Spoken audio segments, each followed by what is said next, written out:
I can see. Well, happy day to everybody.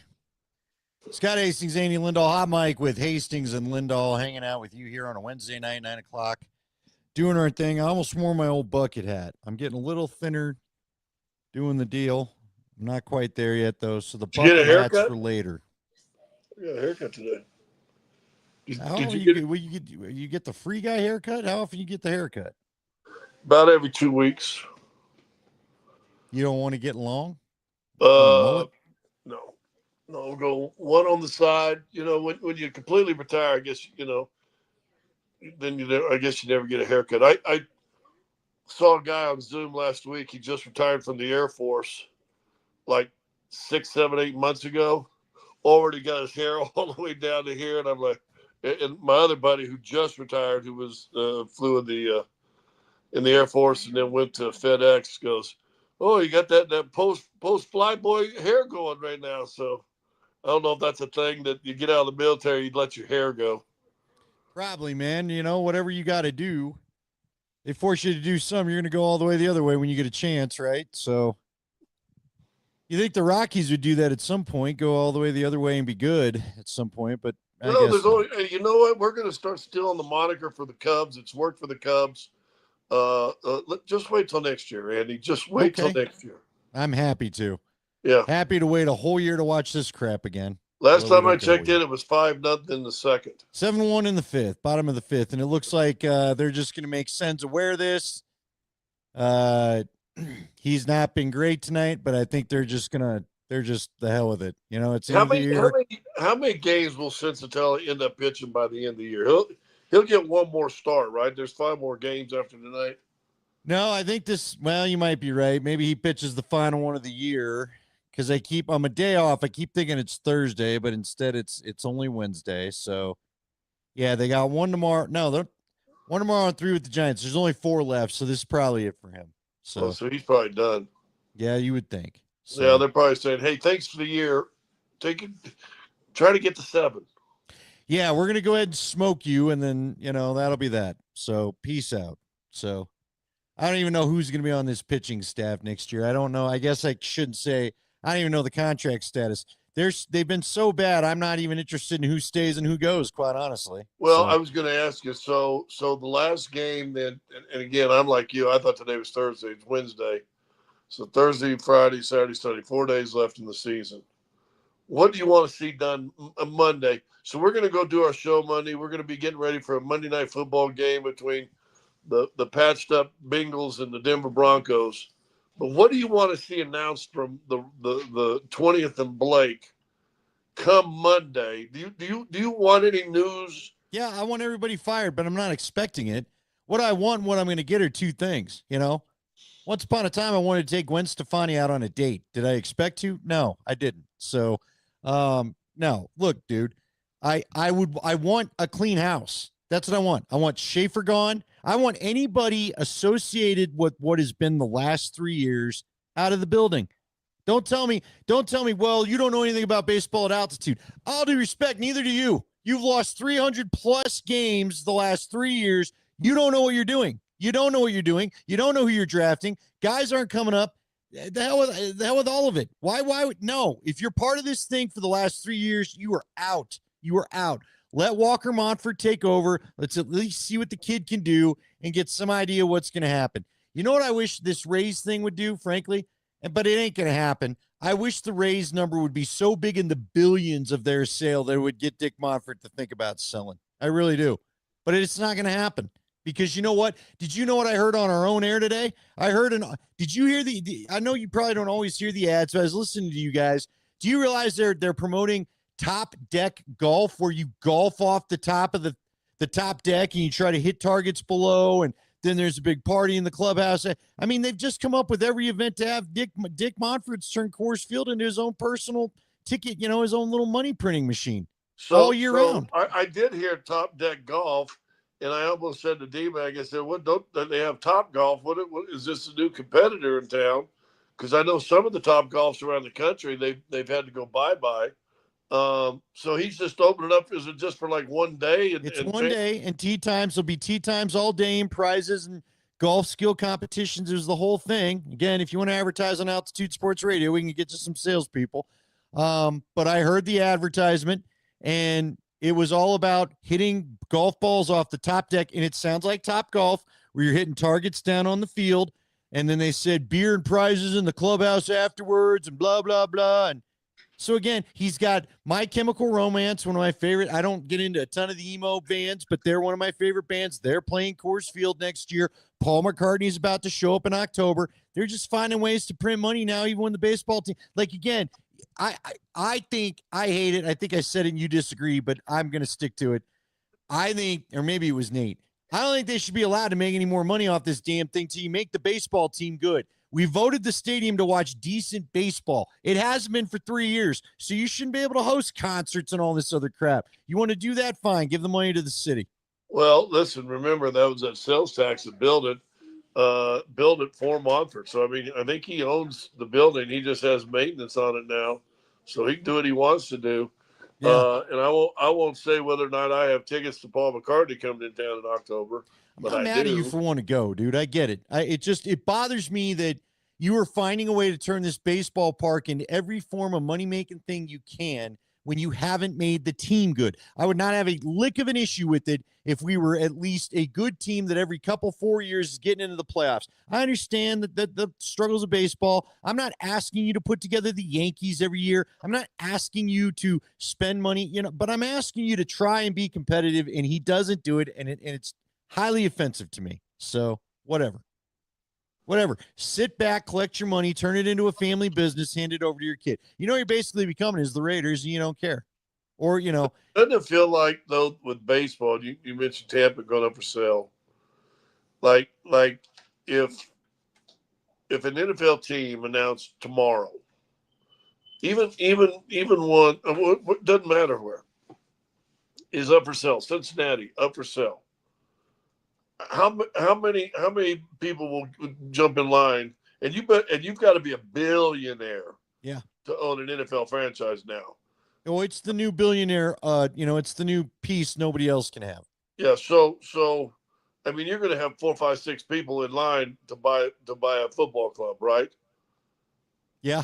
Baseball seems like a iffy proposition to want to go out and try to buy a team. Yeah. We had that issue with altitude, right? With the Nuggets and Avs, with, regional television, and the commissioner sat on his ass, and didn't do enough. And now we know why, because he upped the national TV rights by billions and billions of dollars. Why does he care about locals? Anybody tells you that the leagues actually really care about the local fans, they don't. You can be fooled. You can call me stupid. You can disagree with me. They don't care. NBA could have settled that like that.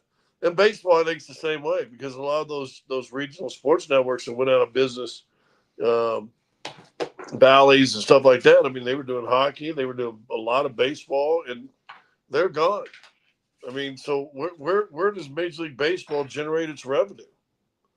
Well, it's not the TV contracts, because I know. Look, one of the reasons why Dick Monfort traded Nolan Arenado and paid the $50 million was he didn't get the TV contract that he wanted, and now it's even worse. And he didn't want to spend the money on Nolan anymore, so he spent the $50 million to get rid of the contract, so he wouldn't have to pay out the rest of the contract. Period. That's why I got rid of him. Period. So But could he not do something with a guy named Bryant? Well, he's Bryant. Chris Bryant has 2 more years of like $27.5 million. Yeah, well, supposedly they're going to cash out some insurance policy because of his bad back. So that'll probably happen in the off season. All parties will part company and whatever. And so I don't know how it works. Maybe because he's not playing, they can cash in the policy. I know it's same thing's going on with Joey Bosa. Niners took a insurance policy out on Joey Bosa, and because he's not playing, they get $7 million back towards the cap next year because he's sitting out this year. So it's probably something like that. But anyway, Rockies are the Rockies. All right, I made the title tonight. Do you still Bolieve? Because that's always everyone's favorite title. We already had a comment from earlier texter. Hello, Sweets. Hello, Corn.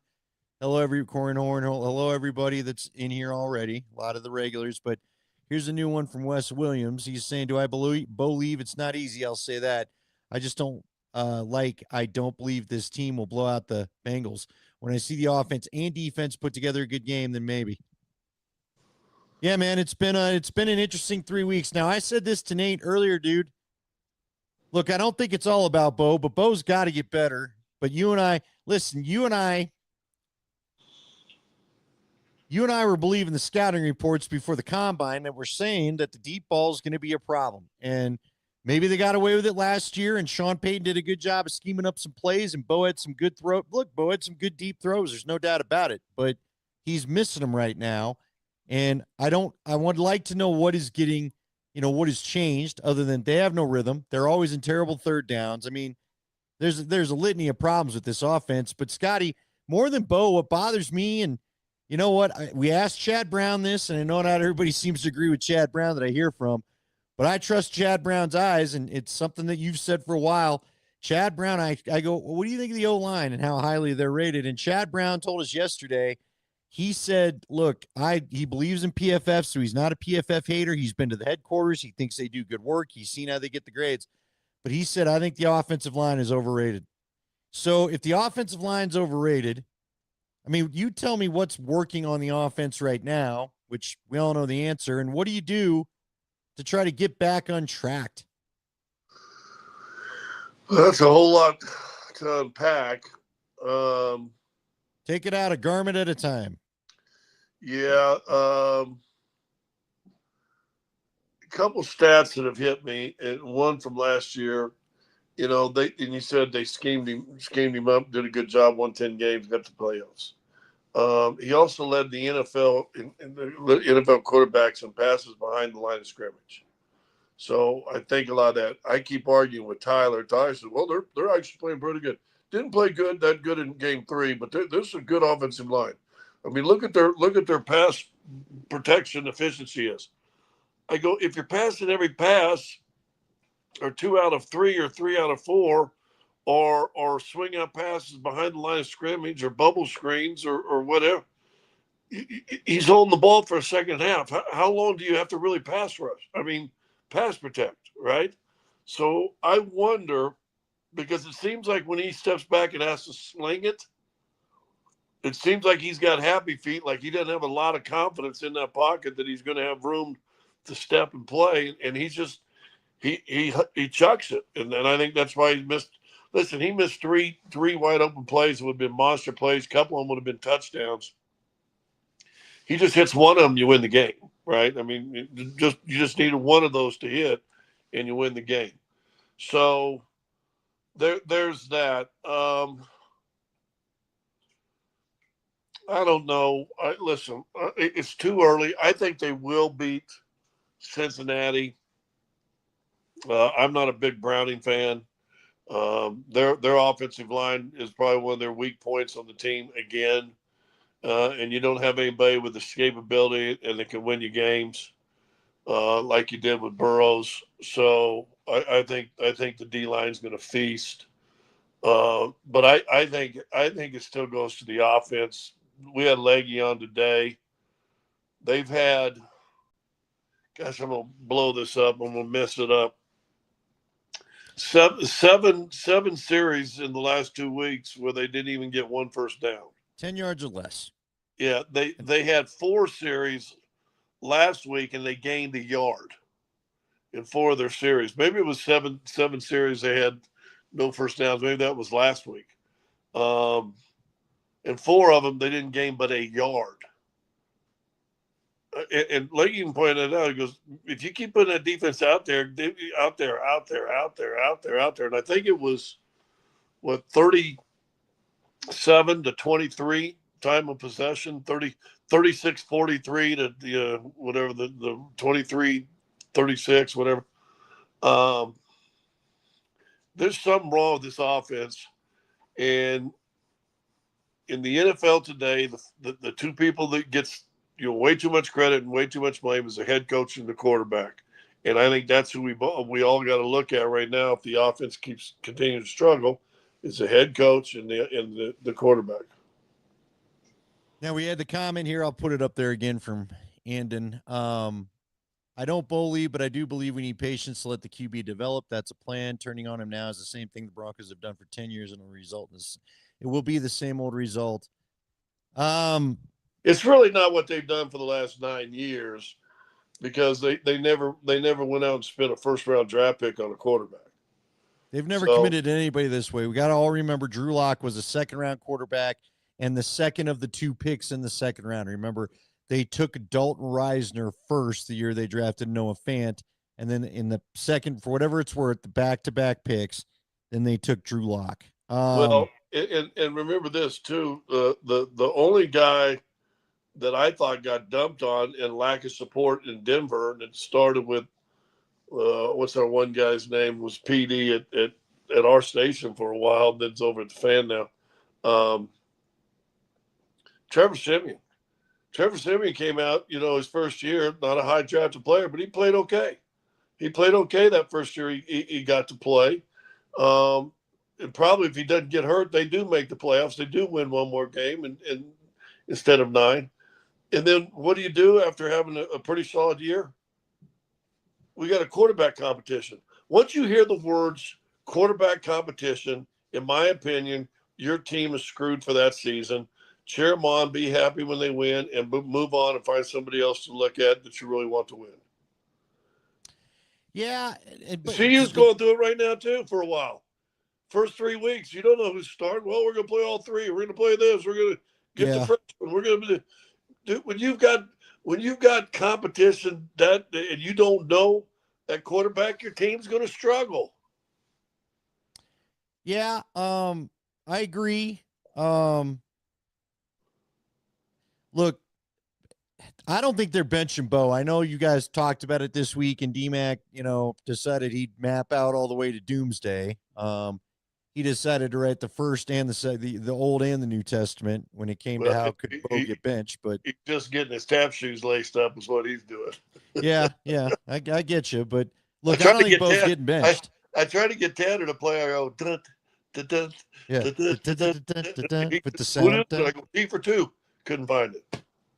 Well. Look, dude, I don't think Bo's getting benched, so I don't think anybody needs to be thinking about that. I think if Bo gets hurt, they'll bench him, but I don't think he's getting benched. I know you guys have said the same thing. He's the only plan. He truly is what John Elway said once upon a time. There is no plan B. Yeah. Stidham is not a plan B. So. And that sports guy's kind of right. I mean, and I will say this about Sean Payton, and I'm not a fan of his, And I got to meet him. I got to talk to him. He was very personable, and I really liked talking to him. But I'm not a fan of Sean Payton, the coach, and that's okay.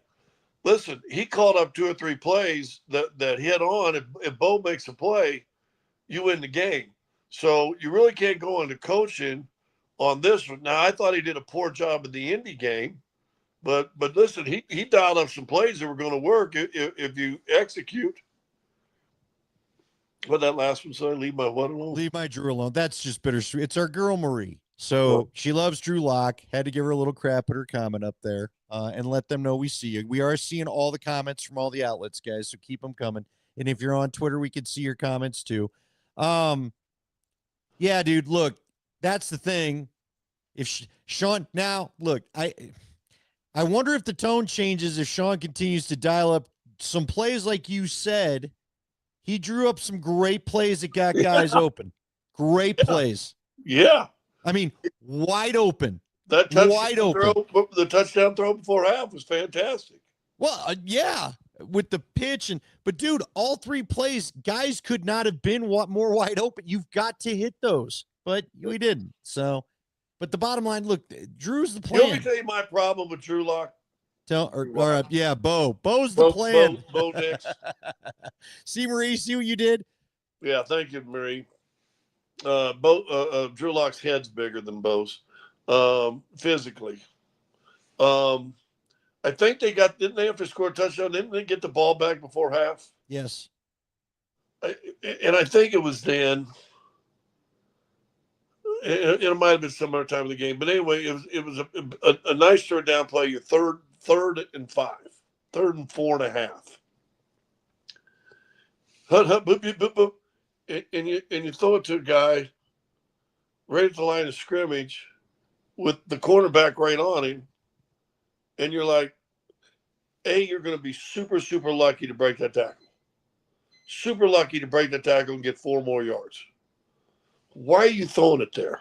Right.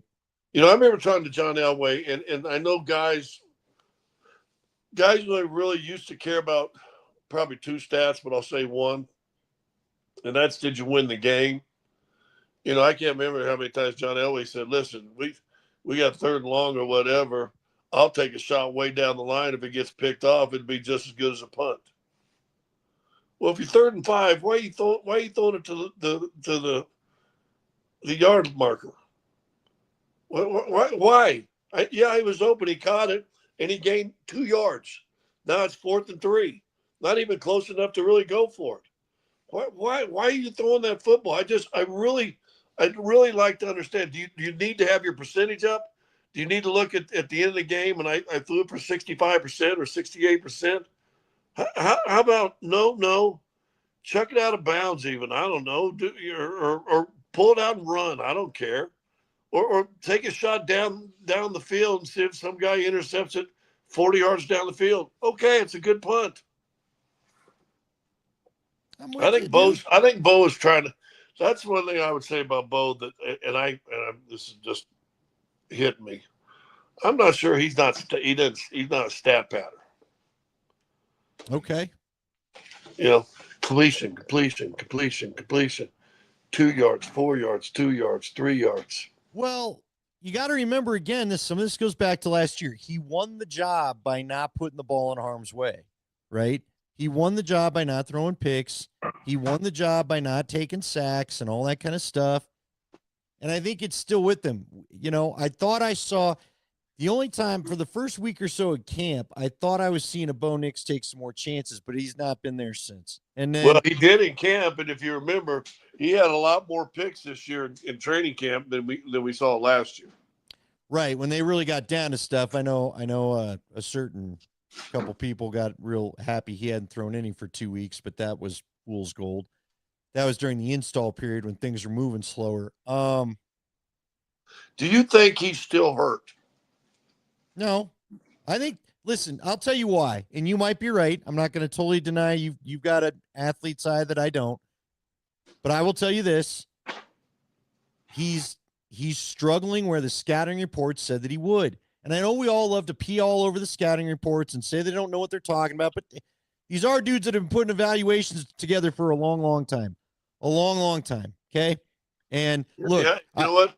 They're the guys when you sit in December and January and I'm about ready to fall off my chair, sound asleep, and you're doing all these mock drafts. Guess where they're coming from? All these scouting reports that we want to poo-poo right now. Right. And look, the other one I'd point to is Nick Bonito. They said Nick Bonito would have the get-off that he has, that he could become a Von Miller. It took 3 years to get there. Now, listen, there's a reason, and you know this. I'm not telling you anything you don't know. I'm talking to the younger audience now. There's a reason why NFL teams would not put a quarterback on the field for 3 years after they drafted him. That once upon a time was the way that it went because you knew you had to work some stuff out with the guy. You knew he had to get in practice and work on some things, and they weren't as limited in practice, and they weren't doing things the way they do now where they can't come to the facility till April because, the vets wanted to have more time off and all this crap. And money wasn't so crazy that everybody now feels like they're forced to, we got to win now with a rookie quarterback before we have to pay him. Kansas City got away with it. They did it. They ended up going. But who else really? I mean, I know there's been Russell Wilson when he was in Seattle, won a Super Bowl before they had to pay him. I'm sure there's more, but that's what everybody's looking for now. Everybody's looking for the quarterback that gets me to the postseason, and guess what? He's making $5 million, not $55 million. Right, and then once you pay a guy, I mean, look, Trevor Lawrence looks like maybe he'll try to pay some dividends this year, but we'll see. How about Dak Prescott at $60 million? You like that quarterback for yourself? What about $50 million Tua Tagovailoa? I think Dak's a nice quarterback. Do you want him to pay? Would you want to be paying him $60 million? Nope. I don't. I think it's why Jerry Jones gave up Micah Parsons. You want to pay him $50? Nope. Dak should be making 30 to 40, I guess, because that's just what quarterbacks get. But, Let me ask you this: of the quarterbacks in the league right now, okay, you're an NFL owner, you're a billionaire, Andy.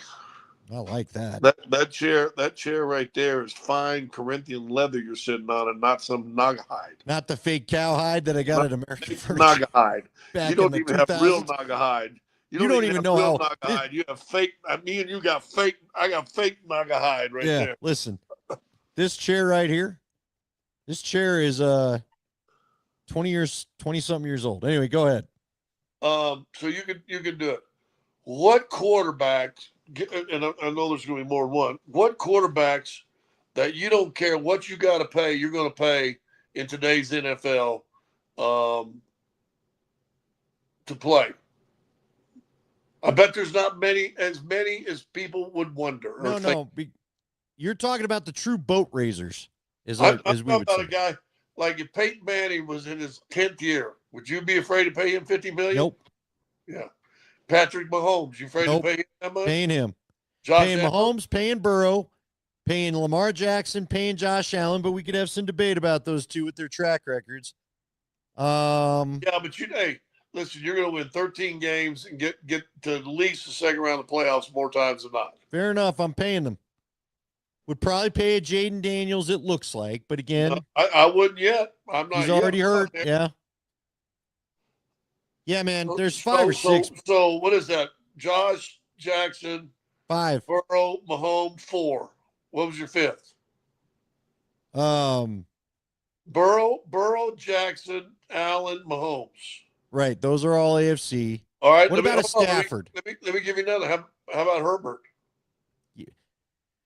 Well, they're paying him. Yeah. Under Jim Harbaugh, yeah, I would. Pre-Harbaugh, I'm not sure I would, but under Jim Harbaugh, I certainly would. I'd pay him under Sean Payton. Listen, dude, that throw he made, like, again, the reason why I don't want to burn the town down going this season's not going to be what we thought it was is because if you go back and look at that throw, the throw that Herbert made and the catch. Tie the game. The tied the game. Yes, and the catch that Keenan Allen made, those are plays, but those are dudes. See, here's the thing. The good news is, Bronco fans, you're not facing the dudes every week like that. The bad news is, I don't know if we got any of those dudes on offense because ain't nobody of our guys making them plays. To quote the great Fisher DeBerry when he was in Air Force and got beat by TCU when they were rolling, right, when they were always really, really good. And they went down to Dallas, Fort Worth, and just got rolled up. And they were talking to him afterwards. He said, "We got to get us some of them guys there. we got to get us some of them because you know what? You're right. Unbelievable throw, under pressure, across his body, rolling the opposite direction. Keenan Allen, listen, you always get burned because when you're the defensive guy and the guy catches it, Moss was in good position. He wasn't burnt. He wasn't trailing the guy by 3 yards. He just mistimed the swat. I mean, he swiped at the ball and probably missed it by an inch or so. But those are dudes making play. And I don't care if Keenan Allen is 72. Dude can still play. And I'm not sure. I know you ain't got a Justin Herbert on this team.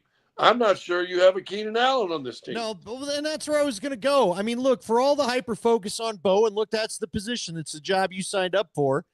So you're going to get hyper focused on, and Bo has got to be better. But it ain't just Bo, okay? I watched our guy Dave Logan doing his DNVR podcast, and he was talking about the receivers got to lay out. Guys have got to lay out. Whether you like it or not, you got to lay out for the ball for the aesthetics, if nothing else. Because he goes, if the ball gets to your fingertips. Mims could have done that in that Indy game, would have been a big play, and he didn't either. Well, Mims could have also done it in the Charger game. And I know it's going to hurt. But again, if you're really trying to make a play for your dude, you gotta give it all you got. So I don't know, man. It's you know what? To quote what was that Charlie Sheen baseball movie, Cleve? What was that called? Hardball? Not Hardball. No, Major League. Major League. You got to have some marbles. Yeah. If you're going to lay out, because that's going to hurt your tummy, you better have some marbles. But if you land wrong, it might hurt your marbles. I get it. Yeah, it might. That's why you should wear a cup, maybe. But just me. I mean, the lack of pads these guys wear compared to what some of our dudes Yeah. wore. No thigh pads, no nothing, and that's fine. If you think you're faster, you're faster. But bro, I would be out there wanting to protect any little bit I could. That's all I'm At saying. least have a jock and a thimble. By the way, they think I lost my eyebrows. I didn't lose my eyebrows. I got a crazy one. I just got light eyebrows. I'm Irish. Right there. Did you get them cut recently? No, I didn't. I didn't. You know me, I don't have time for much lately. Look, man, all I got to say is there's no reason to kick dirt on this season other than we should have just not talked about the Super Bowl. And that's you and I don't love Sean Payton, but I respect him as a coach, but I still can't understand. I still don't understand why he went so all in on the Super Bowl talk. I really don't. You know why? Because and again, I think it's his ego. I think he loves, you know, He being loves the headlines. I think he loves, all the people downloading and hitting it. And once you say it once, and that's kind of, I don't say it's outlandish, but once you say something like that, Bo Nix, the top 4 quarterback. Well, every national agency, news, sports, whatever, is going to pick it up, right? And then the next one goes, we got to get him on here, see if we'll see something like that, so we can get some clicks too when we put it in our little short on our social media page. Listen, that's my only problem with him. I would say so far the biggest screw up on the season happened in the preseason, and it was Sean Payton getting on all of his buddies' national podcasts and shows and just running his mouth, and that's his ego. That's the only reason I don't really like him. Shut up. But yeah, he wrote a check for. Listen, if we're being real honest, and I'm not saying I'm always great at this, but I thought they'd be 1-2. And you and I talked about it. I didn't like going into Indy. Now you should have won the game. If you're all honest, if you're cranking it up and in mid season form, you're 3-0 right now, and Yeah. and you're the talk of the NFL. But you gave Indy game away, and you gave this game away against the Chargers also. All you needed to do is make a play. But again, I'm with you. I thought they might be 1-2 because I did not like the San Diego matchup. And there's something funky about Indy. I thought they'd end up 2-2. Actually, I guess I thought they'd end up 2-2. I take it back. I thought they'd be 2-1 beginning of the season. I thought the Indy game would be ugly, but they'd get it. And then they'd be 2-2 after losing to the Bengals because I thought Joe Burrow might do what he did to him last year. So technically, you don't get this win, you're still on course for stuff, right? First Well, off, I only thought they were going to win 10 wins anyway. Okay. I didn't, I've said, you've heard me say it. They can win 10 games and it'd be a better 10 wins than a year ago. Period. 9 games, and it might be better than it was 10 last year. Listen, I think if this team has got a chance the last half of the season to be a playoff team, I think they got a chance to be 4-4 after 8 games, and I think that's going to be fine. I think you win Monday night. I think that you're 2-2. I don't give you a lot of chance in Philly, although you pointed this out on 2 or 3 podcasts ago.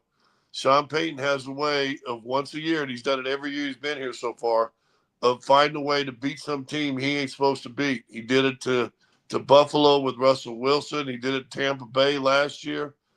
Hey, who says that Philadelphia game ain't a game that you ain't supposed to win? You go in and somehow win it. If they get Malcolm Roach back for that game to help with the run D, I could see that being the surprise win, but we'll see. But as it stands, so I think they'll go 2-3. I think they'll beat the Jets. That's 3-3. I think they'll beat the Giants. That's 4-3, 5-3 if you're good. Now, the Jets, Giants. Don't forget Jets and Giants. Jets are at least fun to watch right now. They're playing at a different level than they played last year, so it's going to be a little tougher. And you're taking a trip all the way across the pond. And then you got to come all the way back here, lose 3 time zones, 4 time zones, and play the Giants, who aren't very good, but who knows? Scadaboo's now Peyton Hillis of 2025. He's running over people. Yeah, listen, I told you the thing that makes me nervous about the Giants game, although I do feel better if it's Jackson Dart at quarterback, is I just feel like it's that scheduled Nuggets win that turns into a loss because the other team isn't jet lagged like you are getting back from London. You know what I mean? That's what I'm worried about. So, and again, if they're kind of toiling and Sean becomes grumpy, screws to the grind, Sean, which he can do, because you and I both know the old school coaches, people used to tell me about Shanahan. He almost would act like it was personal if you would lose, and then he'd make football even more hell than it already was if he felt like you were embarrassing him a little bit, right? I think Sean's got that in him. If you're going to lose for me, I'm going to make life miserable on you. And if that's going on around the Giants game, who knows what could happen? But we're not there yet. We're not there yet, okay? We're not there yet, folks. The good news is, the crazy part about it is, whether none of us would have believed that Daniel Jones is playing the best quarterback of his career, and he's the best quarterback in the NFL right now. You've lost to two of the elite quarterbacks of the year so far. So you got that in your back pocket, whatever that's worth. So and you're a play that you make away for winning the game. Or if Moss gets a finger on that ball and knocks it away. So you're a play away from beating the Chargers and a drive away maybe to beating Indy. Yeah. So that there's no need to panic. Somebody was asking, I lost the comment, but basically we already kind of covered this, but we circle back because we're glad everybody's tuning in as we go through this little podcast here. Should you play Stidham? There's no need to play Stidham at all this year. There just isn't. Stidham is not a long-term answer. Could you win a few games with them and get to 500? Sure. But you got to see what Bo adjusts to. You got to find this stuff out. And even if this is a miserable year, I would predict they probably still go into next year with Bo as the starter unless some miracle quarterback is available to him, which I don't even know who it would be right now. But you gotta ride the ups and downs. Okay. You got to find out. And you know why it's important? Because you got to know whether you're going to commit $50 million a year, $60 million a year to this guy. Yeah. Period. You know what? How about a little weather early? Let's see what kind of captain he is. Let's see how he pilots the ship in stormy weather. And it's a little rough right now. Let's see how he pilots out of it. If he gets out of it, changes course, and gets this team going the right direction, then you got the right guy. If he falters, then guess what? Better to know in his second, third year in the league as opposed to the fourth year in the league. And you got to make a decision like they did with a lot of other players. Tua Tagovailoa, you want to be paying him $45 million? No, you made a bad choice there. So let me ask you this before we get out of here. I was really surprised to hear the Avs talking about how deep they are, and everybody's saying it's a deep team, which I guess, look, I'll take them at their word. I haven't seen them yet, but a lot of people seem to like it. Who's going to be deeper, the Avs or the Nuggets? Probably the Avs. Really? They talked about the Avs being deep going into the playoffs last year, but they what did they have, 10 games together, maybe? If that, man, they had none with Landeskog. So now at least you're going to get a training camp and a full season to go. I think the Avs will be able to throw at least 3 legit lines at you, don't you?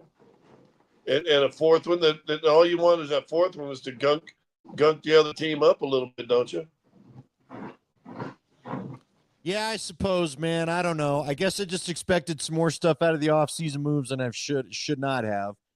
And even though I like the addition of Brent Burns, I wish you'd have kept lingering around and added Burns. I still think you're smallish in some areas, but that's just been me forever.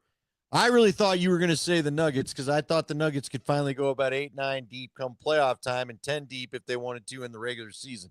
Am I too bullish on the Nuggets? No, I think they're, yeah. I got to see them. I like the addition of Hardaway coming off your bench. He's a mature guy. Knock it down and get after you defensively. Bruce Brown, we know what he brings, but be careful. Always trying to catch lightning in the bottle twice, right? That doesn't always work. Peyton Watson's a giant key. If Peyton Watson comes back a different player and can actually finish around the basket this season, then the team did get 8-9 deep. If he can't finish, Oh yeah, I what mean, do you, mentioned Big do? Val, Huh? Mr. Val's Valanciunas. for Joker. You'll get the guy that was hurt all last year, who I think Oh is. yeah, Deron Holmes. I think Holmes is more of a 3-4 type, but kind of a step back 4 player. Payton can play a little 3. Bruce can probably play. Bruce probably your backup point guard for a while, and then Hardaway Jr. maybe your backup too. Look, man, I'm so excited for the Nuggets, dude. I really am. I'm more excited than the year they won it because now I believe that this team can win it, and they've got a bench. Well, So you know what? You're more excited because they have won it, and they made big moves that off season before they won it, and got Bruce Brown in here and KCP, and I don't know, Jeff Green come that year too. And quietly, Jeff Green was good for him, and he played good for him. So yeah, then they go out, same thing, and now I don't think Jamal Murray's going to have a slow start like he did last year. Remember, he was hurt a lot, missed a bunch, but he missed 20 games out of the first 60, I think. yeah, and look, I don't know how you feel about it. Maybe I'm wrong. I also feel like he pouted a bit that they had a Russell Westbrook, and I didn't Well, like it, but whatever. I said it on the show today. I think in hindsight, probably some of the issues. And listen, if you read Ramona Shelburne and all those people that were talking about it, there was a few kinks in the locker room. And listen, you won games. Russell Westbrook won games for you. He did. But I think they walked on the eggshells to make sure he was happy, to make sure that he wasn't going to be a true detriment in the locker room. And I think it probably rubbed, and I'm just guessing because I've never talked to Jamal about it. Probably rubbed guys like Jamal and some other guys a little sideways, So No, I'm with you. I agree. This is interesting. So, our guy here, hello, Choose or Chaos Softball. Hello. What's going on with Riley Moss? We'll answer this and we're probably going to wrap it up soon. We appreciate you guys joining us. We're going to keep it Wednesdays at 9. We decided. Tell your friends. Let's get back. I know when we get into Nugget season, we get a bigger crowd, but we talk plenty of football. We need to have a little fun too at some point here. Look, man, Riley Moss has been targeted the most in the NFL, and he's got about a 50% completion, less than 50% of the time they're catching the ball on him. And for that many targets that he's seen, it's really not that bad. So he's in the right position. Just we talked about it earlier with Keenan Allen. Keenan Allen made a hell of a play, and Herbert made a hell of a throw. And you know what? When you're a really good team talking about the Super Bowl, you make those kind of plays, period. Broncos, again, this ain't just a Bo Nix thing. Someone needs to be the playmaker that makes the play you're not supposed to. Someone needs to be the goalie that makes the save when he's got 2-on-0 and you're not supposed to make the save, but I make it anyway. That's what the really good Super Bowl type teams do, period. So, yep, your star player's out, and you still rise to the occasion, find a way to win. Aaron Gordon. How many times did Aaron Gordon, in the playoffs? Aaron Gordon had a couple times where he's out there and he's raising everybody up, and you know what I mean? I mean, come on, man. You need guys. I could go back to the Super Bowl years that I watched. Demaryius Thomas made catches he wasn't supposed to. Emmanuel Sanders made some stupid catches he wasn't supposed to. Peyton Manning checked into plays and found a way to but this team, they don't have guys doing that right now. And again, Scotty was our big complaint in the offseason. I don't even know. Look, man, I was a little underwhelmed about the Evan Ingram signing, but I was promised he was going to be a difference maker. I'm starting to wonder, is this guy going to matter at all this year? Well, again, I said it on our show today. When he walked into camp and I saw how little he was, I went, oh, oops. Yeah, that was your big joker. Yeah. And then I kind of laughed because Sean's definition of a joker is a guy that just catches passes.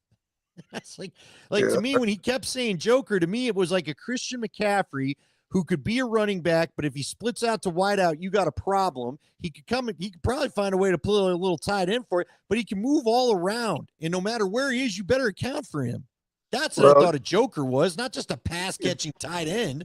if you didn't want to move up and try to get a Tyler Warren, who I liked of the two Yep. tight ends, who looks pretty good. There was still two or three other tight ends that were pretty good players and probably worth the middle of the round draft picks. Two of the kids were, had connections to Colorado. Should have been nice to see one of those guys get here. But we didn't. By the way, we're little Ralphie. Our girl Care Bear. I don't know about the CU game. We'll see. Dude, it's so late. You know what I feel about the CU game? Quit making me go cover games at 8:15 at night. I want to cover college football during the afternoon. You know what I mean? I'd like a good 1 o'clock game when the sun's out and the students can stay the whole time because it's not 11:30 and they'd rather do something else at some point finally. Yeah, I think this game right here, you got it at home, but this could be your TCU from the first year. Because You're absolutely right. That's a great call, Scotty. I don't think you're supposed to win this game. You're not, but it would be good. I remember talking to Arden. Is it Arden Key or Arden Walker, the linebacker that played at Cherry Creek for Dave? Anyway, he got the big safety last week. I was talking to him after the game. I said, "Is this a revenge game?" He said, "Absolutely, it's a revenge game." So hopefully they take that with them into this thing coming up here this week. God, I had some funny question to ask you, and I forgot what it was. That started the last time we saw BYU started the Shadur's on total vacation and just put me in number 2, coach, because I really don't care right now. That started that parade. Yeah. No. You're right. I don't know, man. Did you do that bowl game? No, thank God. No. What? I had a Mammoth game, dude. I couldn't go. You got to remember, by the time the bowl game started, I got listen. I'm the sexy ass voice of your Colorado Mammoth. They gonna be any good this year? I don't know. We got to get a CBA together. Are you kidding me? They're acting like everything's going to be fine, but we'll see. So, I'd like to do those games. So I hope they get it figured out. I'm a big deal in the lacrosse world. You should know the PLL wanted to fly me out to cover their championship. They're going to put me up in a hotel and come to the game and just cover it. But I had to go to Houston. So why'd you have to go to Houston? For the Buffs. Oh, you mean just the other day? Yeah, I wrote him back and I go, I love you guys to death. You got to quit having this championship game in the middle of football, brother. You got to get this thing done at the end of summer, man. By the time football starts, you ain't got no shot. You could be the Chris Berman of the PLL. Could have been, yeah. Could have been. Don't give up on it. You want me to lose my hair a little bit? I'll get the bag comb where we're going. Just go back. Well, just or what you do is just go into full mullet. You could get a mullet pretty easy. I don't know. All this up here always does something stupid. You got to fix something with that cowlick right there in the front of your head. It's been there forever. I've had it forever. Oh, That's why I just kind of wear it forward when it's not like this. So, yeah. You know, listen, you got nut hair on your chin, so I don't want to hear it from you.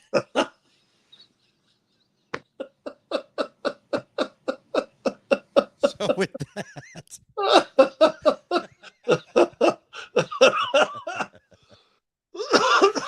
that, we'll say goodnight. Wow. I'll tell the ward you said that. That's funny. Don't tell her. Don't get her thinking about that. Don't tell her. That's it. That's an us joke. That's not for everybody. Us and the 15,000 people watching this. She don't need to watch. She don't need to watch. She's probably upstairs in bed watching. Yeah. And now she's going to make you shave it. Scott's going to come to work tomorrow with a clean chin. Yeah. If you come to work tomorrow with a clean chin, I'll know that one hit home. I need to get me, what was that razor company, the man something? The Manscaped. Manscaped. I need to get a hold of Manscaped now. I guess Manscaped would take care of this, wouldn't it? And no. Just get you a regular. Get you a straight blade. You're looking like Colonel Sanders anyway. Go back. Here you go. Hey, Scotty, have you ever got a chance to see your NBA 2K26 character? Pretty cool. You're in. How do they ask you to be in the game? I'm very curious. Well, you're this. This ain't for free. Listen, that's No, a you whole know, lot of sexy to jam into a game. I was fortunate enough to be on a team that won an NBA championship, so I think they put every team that ever won a championship you can play in the NBA 2K series. But I would say, hey, listen, I will say this: graphics always get better. The game's fun. For all those out there listening, I'd run to the store, download whatever you got to do, get your NBA 2K26. It's fantastic. I will go get some. If you're on it, I'll just go get some. Do I get to negotiate with you? What do you mean, get to negotiate with Your me? contract. Do we do contracts? Oh, I doubt it. If anything, on that one right there, he's playing for free. Dude, I told you one time I got Stink all worked up in my Aurora house because we were playing Madden. I kept smoking him with there was there's glitch plays in every video game, right? But Stink didn't play long enough to know that. So I used to throw, like, I let him sack me 3 times and then I'd throw this tight end over the middle where the no safety would cover him. And I must have converted 3 or 4 fourth and 30s. I thought he was going to honestly throw the TV through my wall because it was just not too long after he got done playing. And I go, you know what? I'm so sick of your attitude. I pulled up his player card and I cut his salary. He took it as if I really did it to him. Dude, he was so angry. I'm like, Mark, it's a video game. But I literally pulled it up. I go, I'm cutting you. You're half. I go, you're down to 500. You son of a. That's funny. I said, I'm going to give Dan Neal your money. And then I went and gave Dan Neal the extra. Oh, my God. It was so stupid. It was so stupid, but he was just in a fervor. And then I pulled that thing. I show up and he's got a Dreamcast all of a sudden that Daniel bought. He's like, we're going to play football again. And he had practiced on the Dreamcast. I do think he smoked me that game. But I still got mine. And then I cut his salary. So I'm going to buy NBA 2K6, and I'm going to see if I can cut your salary. All right. Or start me at least. You know what? You're my guy. In order to get that nut hair off your chin, I'm going to up your salary. I'm going to give you enough that you can go to Scissors or Scotch and Scissors or whatever the hell that is that Tyler goes to. What do you think of that? What? You don't like this, really? I'm not into it, no. Hey, want me to show you a trick? Okay, I'm going to go off camera for just a second. You ready? Okay. I'm afraid what you're going to do. Okay. Hold on. I'm not going anywhere. Are you splitting it in half? Don't do that. That makes it worse. That makes it terrible. Look, I don't know what hill you think you're about to lead everybody up, but the war is over. That's all I got to say. The war is done. I'll say, you're looking like Froghorn Leghorn up there. And half the people on here are too young to even know who the hell that is. All right, we will say goodnight to everybody. Have a Merry Christmas. Yeah, and we'll talk to you next week at 9:00. You got your Halloween decorations up yet? No. Oh. Sorry. No. And then, you know what? Are we going to, if I'm hosting a watch party Monday night, which I think I might be, then we'll do some at half. Okay, unless sure. You don't want to. And then next Wednesday, let's have Jack Skeleton behind you. Okay, I got him over there. I'll move him over here. All right. All right. Good night. Say good night, Bill.